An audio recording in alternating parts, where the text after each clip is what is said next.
இன்றைக்கி என்ன வீடியோன்னு பார்த்தீங்கன்னாக்கா, ஸ்கூலுக்கு வந்து லஞ்சு கொடுத்து விட்றதுக்காக நான் வந்து சாம்பார் வைக்கிறதுக்காக ரெடி பண்ணிகிட்ருக்கேன்.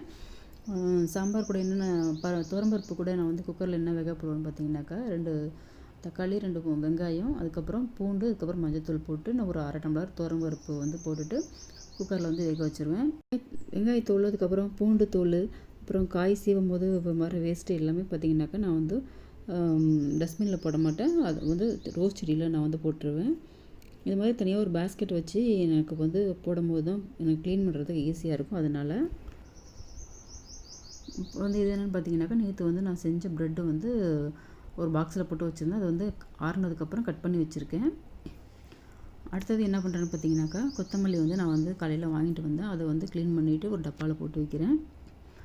நீங்கள் வந்து கொத்தமல்லி, கருவேப்பிலை, அப்புறம் புதினா எப்போவுமே பார்த்தீங்கன்னாக்கா க்ளீன் பண்ணி கழுவிட்டு நீங்கள் வந்து வைக்கக்கூடாது. கழுவிட்டு அப்படியே நீங்கள் டப்பாவில் போட்டு வச்சிட்டிங்கனாக்கா வந்து சீக்கிரம் வந்து அழுகி போய்டும்.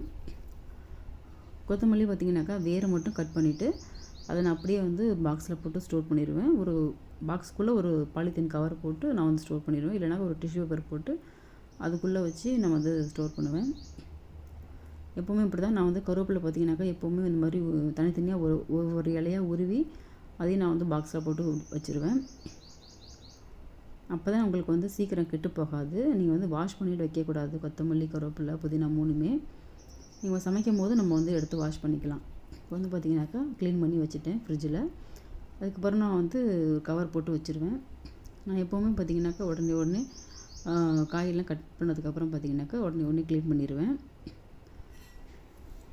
இந்த வெங்காயத்தூள்லாம் பார்த்திங்கன்னா நான் எப்போவுமே செடியில் போட்டுருவேன். நான் வந்து டஸ்ட்பினில் போட மாட்டேன்.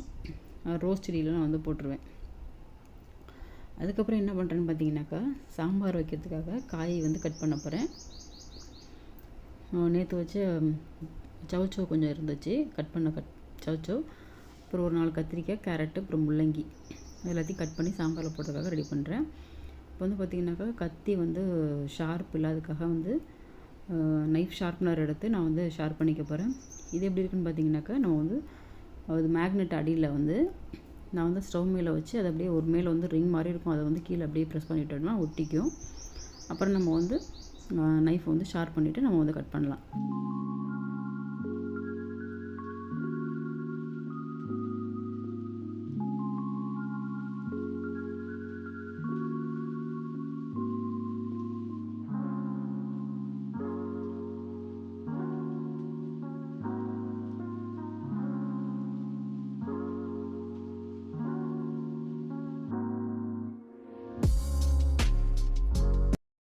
இப்போ வந்து சாம்பார் வைக்கிறதுக்காக வந்து ரெடி பண்ணுறேன்.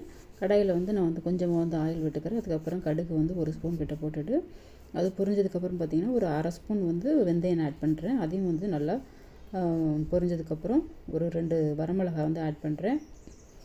வரமிளகாய் ஆட் பண்ணதுக்கப்புறம் பெரிய வெங்காயம் பார்த்திங்கன்னா ஒரு 2 கட் பண்ணி நான் ஆட் பண்ணியிருக்கேன். நான் வந்து தக்காளி வந்து இது கூட நான் வந்து வதக்க மாட்டேன். எப்போவுமே நான் வந்து பருப்பு கூட வந்து வேக போட்டுருவேன். இப்போ வந்து பார்த்திங்கன்னா இந்த வெங்காயம் வந்து ஓரளவுக்கு வதங்கினா போதும், ரொம்ப ப்ரௌன் கலராக வதங்கணும் தேவையில்லை. கொஞ்சமாக பார்த்திங்கன்னா பெருங்காயத்தூள் வந்து நான் ஆட் பண்ணியிருக்கேன், இதில் ரெக்கார்ட் ஆகலை. அதுக்கப்புறம் பார்த்திங்கன்னா நான் வந்து முள்ளங்கி வந்து ஃபஸ்ட்டு நான் வந்து போட்டு வதக்கிக்கிறேன். முள்ளங்கி போட்டு வதக்குனதுக்கப்புறம் பார்த்திங்கன்னா மற்ற காய்கறியெல்லாம் போட்டு நான் வந்து வதக்கி எடுத்துக்கிறேன்.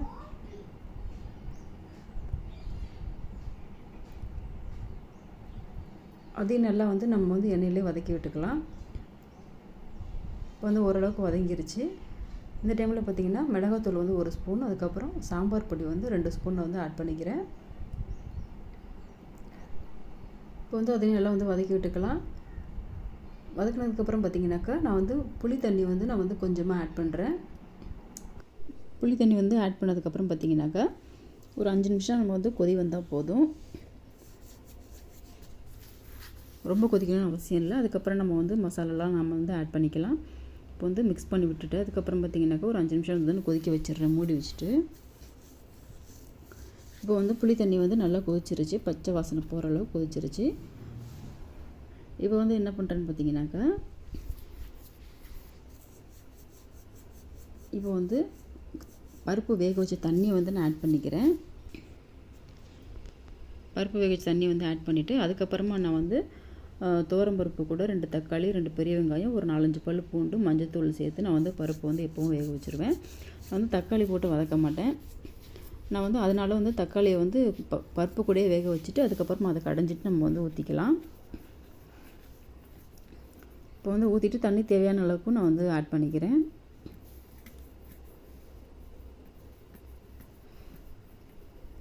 அதை வந்து நல்லா கொஞ்சம் மிக்ஸ் பண்ணி விட்டுட்டு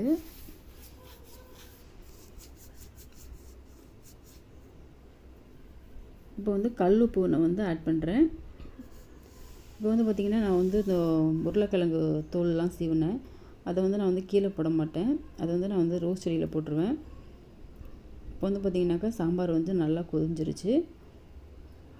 கொஞ்சதுக்கப்புறம் பார்த்திங்கனாக்கா நான் வந்து லாஸ்ட்டாக தான் நான் வந்து ஸ்டவ் ஆஃப் பண்ணிவிட்டு அதுக்கப்புறமா தான் நான் வந்து கருவேப்பிலை வந்து ஆட் பண்ணுவேன். கருவேப்பிலை ஆட் பண்ணும்போது பார்த்திங்கன்னா கொஞ்சம் பிச்சு போட்டு ஆட் பண்ணுங்கள். கொத்தமல்லி அது மாதிரி தான். இன்னும் தாளிக்கும் போது நான் வந்து கருவேப்பிலை ஆட் பண்ண மாட்டேன். ஸ்டவ் ஆஃப் பண்ணிவிட்டு லாஸ்ட்டாக தான் நான் வந்து கருவேப்பிலை கொத்தமல்லி ஆட் பண்ணுவேன். அப்போ வந்து டேஸ்ட் நல்லாயிருக்கும் உங்களுக்கு. அதுக்கப்புறம் பார்த்திங்கனாக்கா ஸ்கூலுக்காக வந்து லஞ்ச் ரெடி பண்ணிவிட்டு அதுக்கப்புறம் லஞ்ச் பேக்கில் வைக்கிறதுக்கு வாட்டர் பாட்டிலில் வந்து சுடு தண்ணி ஊற்றி நான் வந்து மூடி வச்சிடுறேன். அதுக்கப்புறம் நட்ஸ் வந்து பார்த்திங்கனாக்கா ஸ்நாக்ஸ் பாக்ஸில் வச்சுட்டு அதுக்கப்புறம் பேக்கில் லஞ்ச் பேக்கில் வச்சாச்சு. அதுக்கப்புறம் லஞ்ச் என்னென்னு பார்த்திங்கனாக்கா இப்போ வந்து சாம்பார் வச்சாச்சு. அதுக்கப்புறம் உருளைக்கிழங்கு நான் வந்து ஃப்ரை பண்ணிட்டேன். இப்போ வந்து லஞ்ச் வந்து ரெடி ஆகிடுச்சு ஸ்கூலுக்கு பேக் பண்ணுறதுக்கு. இந்த வீடியோ வந்து உங்களுக்கு பிடிச்சிருக்குன்னு நினச்சிங்கனாக்கா இல்லை ஒரு லைக் பண்ணுங்கள். அதுக்கப்புறம் கமெண்ட் பண்ணுங்கள். சப்ஸ்கிரைப் பண்ண மறந்துடாதீங்க. சப்ஸ்கிரைப் பண்ணிக்கோங்க. தேங்க்யூ.